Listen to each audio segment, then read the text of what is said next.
बहुत समय पहले की बात है।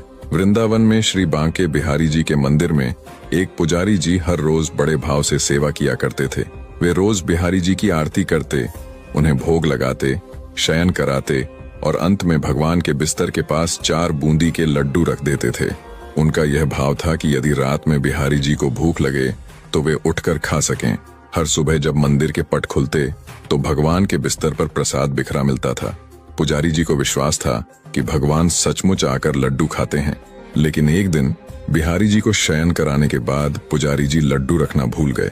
जैसे ही मंदिर के पट बंद किए और वो घर पहुंचे, उन्हें अचानक याद आया, अरे आज तो मैं लड्डू रखना ही भूल गया।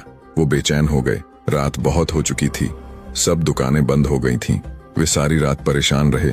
मन में ग्लानि थी कि कई वर्षों की आराधना में ऐसी भूल नहीं हुई थी। वो पूरी रात अपने आप को कोसते रहे।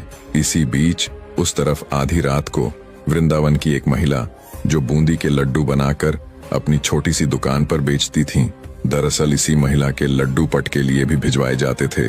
महिला दुकान समेट रही थी, तभी एक छोटा सा प्यारा बालक वहां आया और बोला, दीदी मुझे बूंदी के लड्डू चाहिए। महिला ने कहा, लल्ला लड्डू तो सारे खत्म हो गए, अब मैं दुकान बंद कर रही हूँ। बालक ने आग्रह करते हुए कहा, दीदी आप जरा अंदर जाकर तो देखो, आपके पास 4 लड्डू रखे हैं। बाल हट के आगे महिला को झुकना पड़ा। महिला अंदर गई और सच में एक थाली में 4 लड्डू रखे हुए थे। वे आज मंदिर नहीं भेज पाई थी। उन्होंने कहा, लल्ला लड्डू तो मिल गए, पर पैसे? बालक बोला, मेरे पास पैसे नहीं हैं, और झट से अपने हाथ से सोने का कंगन उतारा और महिला को देने लगा। महिला बोली, अरे बेटा रहने दो, कल अपने अम्मा से कह देना, वे मुझे भिजवा देंगी। पर बालक नहीं माना। उसने जबरदस्ती कंगन दुकान में रख दिया और भाग गया।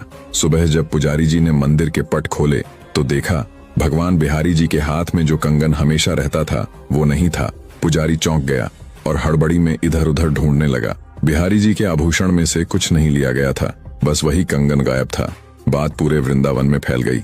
जब महिला को ये बात पता चली तो वो मंदिर पहुंची, हाथ में वही सोने का कंगन लिए हुए। उसने पुजारी जी को रात की पूरी घटना बताई। पुजारी जी ने जैसे ही कंगन देखा, उनकी आंखें भर आईं। वे समझ गए कि जब भक्त अपनी सेवा में कुछ भूल जाए तो भगवान खुद उसकी सेवा पूरी करने आ जाते हैं। उन्होंने क्षमा के आंसू लिए भगवान के चरणों में नमन किया। कहते हैं कि सच्चे भाव और भक्ति से किया गया हर कार्य भगवान तक पहुंचता है।